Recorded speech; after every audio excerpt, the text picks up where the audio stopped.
200 से ज्यादा हाथी, 300 से ज्यादा शिकारी जानवर, 43 प्रजातियों के 2000 से अधिक जानवरों और हजारों पक्षियों के साथ वनतारा में एनिमल रेस्क्यू सेंटर के नाम पर अगर कोई आम आदमी सारस या तोता भी अपने घर पे रखता है तो उसे वाइल्ड लाइफ एक्ट 1972 के तहत सजा मिलती है।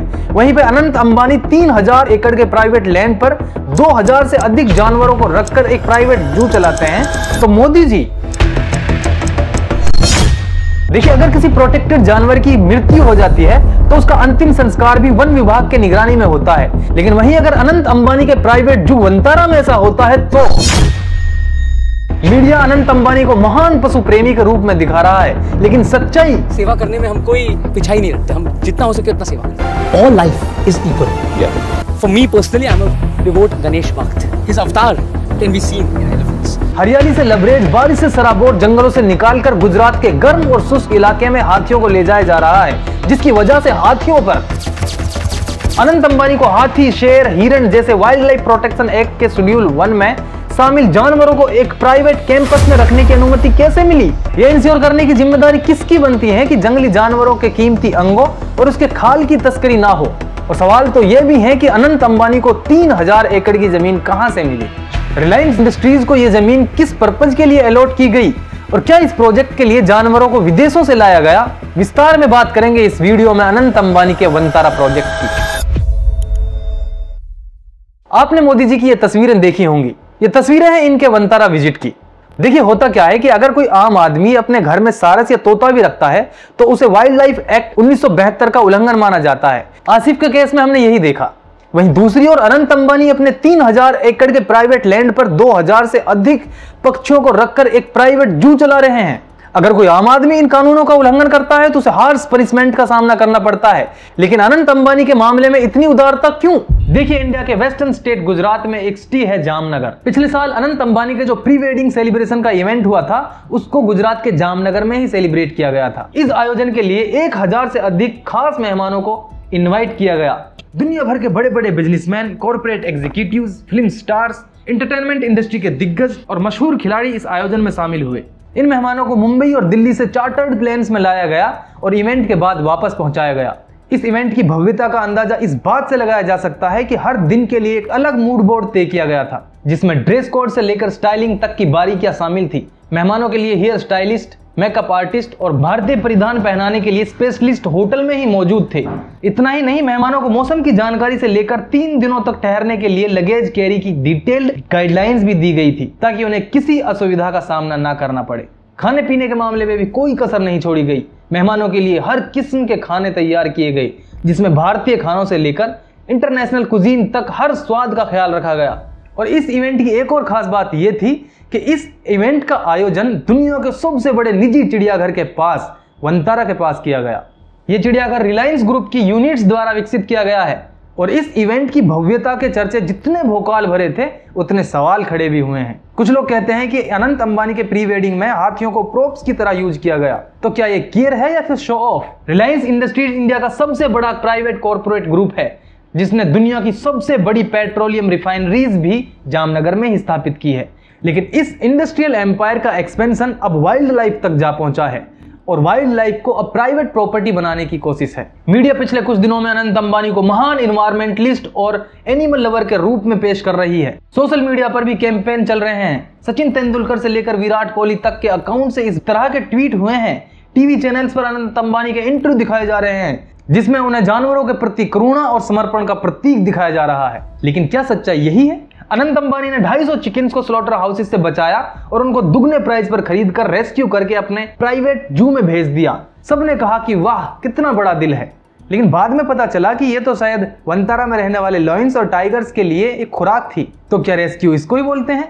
ये रेस्क्यू था या फिर सेक्रीफाइस? एक्चुअली ये तो हिपोक्रेसी हुई भाई। देखिए, वनतारा 2 संस्थानों से मिलकर बना है।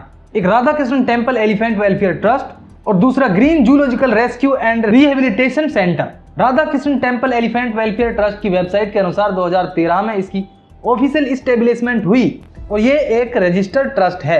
वहीं न्यूज वेबसाइट न्यूज क्लिक फरवरी 2024 के अनुसार animal welfare board of India ने ऐसी किसी भी ट्रस्ट को रजिस्टर नहीं किया। और साथ ही एक आरटीआई के जवाब में यह भी पता चला है कि वनतारा खुद भी एक चिड़ियाघर के रूप में रजिस्टर नहीं है। Radha Krishnan temple elephant welfare trust अपनी स्थापना के बाद कई साल तक ठंडे बस्ते में रहा, लेकिन जब साल 2015 के आसपास अनंत अंबानी ने कुछ समय के लिए जामनगर में रहना शुरू कर दिया तो ट्रस्ट के काम में तेजी आई। पत्रकार एम राजशेखर ने इस पर एक डिटेल रिपोर्ट लिखी है और एम राजशेखर की रिपोर्ट में पुराने पशु देखभाल कर्मचारी का एक जिक्र किया गया है। उन्हें बताया कि जब वो शुरू हुआ तो विचार अच्छा था, वो बीमार और पीड़ित हाथियों को बचाना चाहते थे, खासकर सर्कस और मंदिरों से। सर्कस में बार बार हाथियों को ट्रकों पर लादा जाता है और उतारा जाता है, जिनसे उनकी हड्डियों में फ्रैक्चर जैसी गंभीर चोटें आ जाती हैं।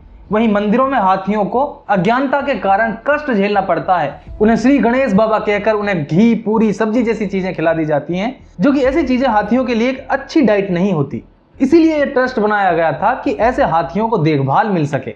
आगे इस कर्मचारी ने कहा कि अब उद्देश्य बदल गया है।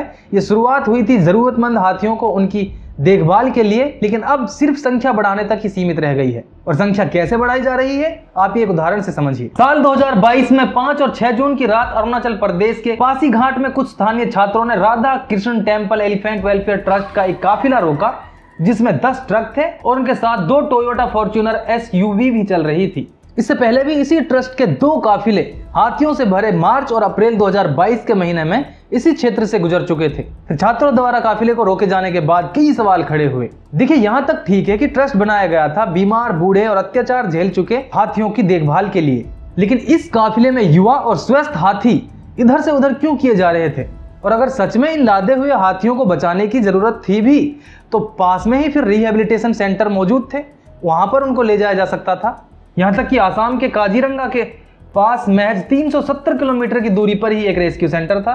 इसके अलावा आसाम में ही स्थित डिब्रू सेखोवा नेशनल पार्क भी उन्हें आश्रय दे सकता था, लेकिन नहीं, इन हाथियों को ट्रकों में लादकर हिंदुस्तान के एक सिरे से दूसरे सिरे तक ले जाया जा रहा था, वो भी एक असाधारण रूप से, वो भी गुजरात के जामनगर में, एक गर्मी भरे इलाके में। इतना लंबा सफर, वो भी हमेशा रहने वाली उनकी हरी भरी जमीन और वर्षा से लबरेज जमीन से निकालकर एक गर्म और शुष्क इलाके में ले जाया जा रहा था, वो इलाका जो उनके प्राकृतिक आवास से बिल्कुल विपरीत है। और हैरान करने वाली बात यह भी थी कि काफिले के पास कागजात पूरे थे, हाथियों के ट्रांजिट परमिट, ओनरशिप डॉक्यूमेंट और अरुणाचल प्रदेश और गुजरात के चीफ वाइल्ड लाइफ कंजर्वेटर से मिले नो ऑब्जेक्शन सर्टिफिकेट भी। इसी तरह के कई मामले देखे गए असम में भी कुछ बच्चे और अडल्ट हाथियों को ट्रांसफर किया गया गुजरात के जामनगर में, वंतारा में। और यहाँ पर हाथियों के रजिस्ट्रेशन से पहले उनमें माइक्रोचिप भी लगाए गए थे। अब यहाँ पे ये बताना जरूरी है कि हाथियों में माइक्रोचिप तब लगाया जाता है जब कोई इंसान उनका मालिकाना हक हासिल करने की कोशिश करता है, तो सरकार उनमें माइक्रोचिप लगा देती है ताकि उनको ट्रैक किया जा सके। लेकिन अगर वंतारा में उनको ले जाया जा रहा था तो यहाँ पे माइक्रोचिप की जरूरत क्यों पड़ी? और यहाँ पे एक चीज ये भी बताना जरूरी है कि वाइल्ड लाइफ प्रोटेक्शन एक्ट 1972 के तहत जंगली हाथियों को पकड़ने और उनकी बिजनेस सेल्स पर स्ट्रिक्ट रेस्ट्रिक्शंस हैं।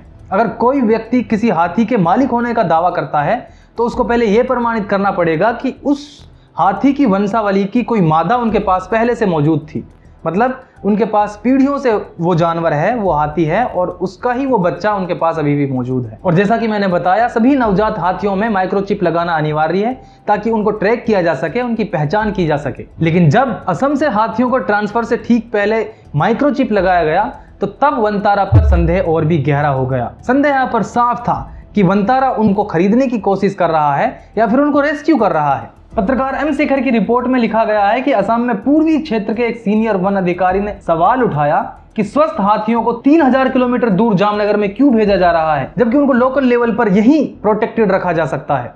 उन्होंने कहा कि अगर उन्हें हाथियों को लकड़ी ढोने वाले कैंपों से हटाना ही है तो उन्हें वन विभाग को सौंपा जाना चाहिए, जहां वो गश्त जैसे महत्वपूर्ण कार्यों में काम आ सकते हैं। अधिकारी ने इस बात पर भी जोर दिया कि हाथियों की जिंदगी वन विभाग के प्रोटेक्शन में ज्यादा बेहतर होगी। उन्होंने बताया कि हमारे पास हाथियों को सेमी फॉरेस्ट जैसे माहौल में रखा जाता है, जहां वे शेड में कैद नहीं होते बल्कि खुले में घूमते हैं। उन्हें प्राकृतिक रूप से भोजन खोजने की आजादी होती है।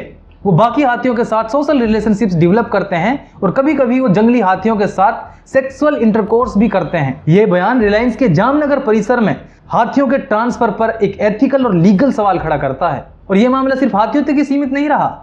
Green zoological rescue and rehabilitation centre की 2022-23 की एक एनुअल रिपोर्ट के मुताबिक वंतारा में 200 से अधिक हाथियों के अलावा 300 बड़े शिकारी जानवर जैसे तेंदुआ, बाघ, शेर और जैगवार हैं। 3000 से अधिक शाकाहारी जीव हैं 1200 से अधिक रेप्टाइल्स जैसे मगरमच्छ, सांप और कछुए और एक बड़ी मात्रा में पक्षी रखे गए हैं। दिल्ली का नेशनल जूलॉजिकल पार्क, जो भारत का सबसे बड़ा सरकारी चिड़ियाघर माना जाता है, अब वनतारा से काफी पीछे रह गया। 2020-21 में दिल्ली जू में 100 प्रजातियों के 1114 जानवर थे, लेकिन वहीं अब वनतारा में इसके 4 गुना ज्यादा जानवर हैं। संख्या के मामले में अब वनतारा न्यूयॉर्क के ब्रोंक्स के बराबर पहुंच चुका है।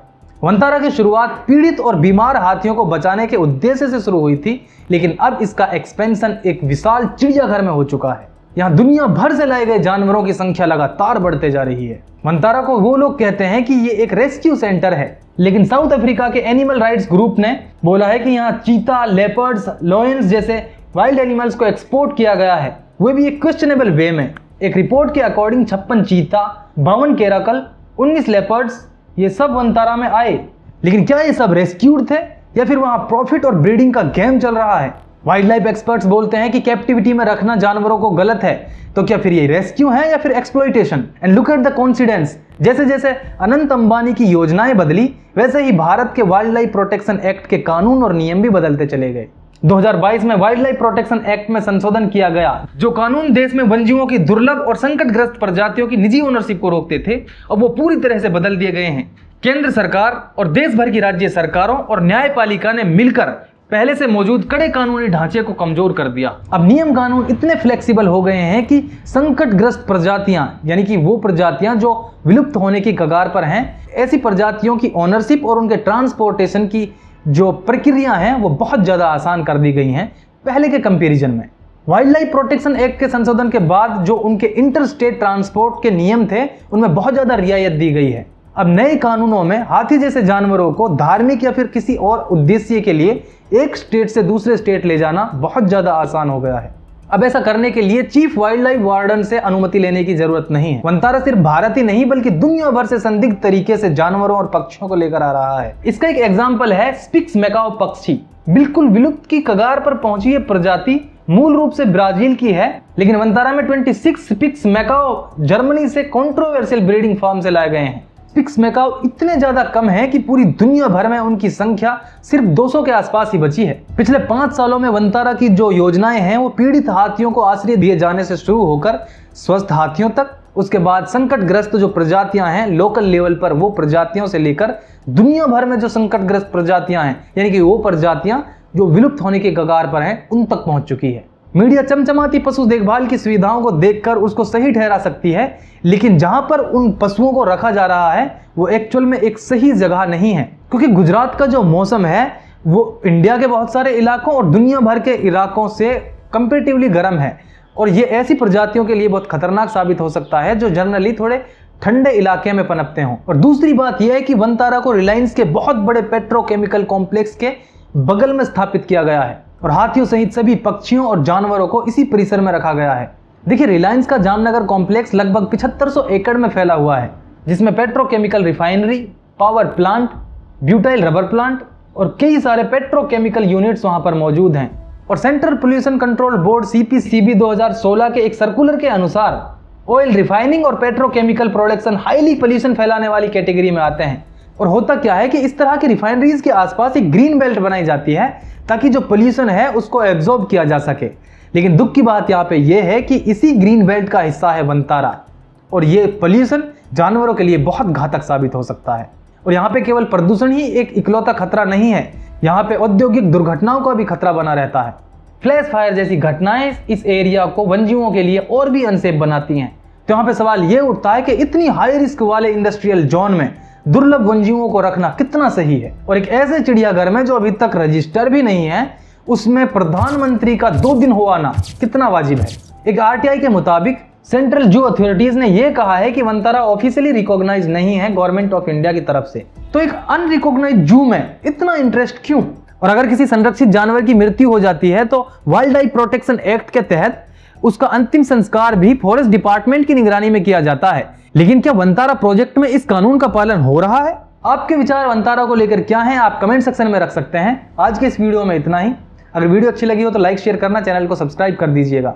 मिलते हैं अगले वीडियो में। Thank you.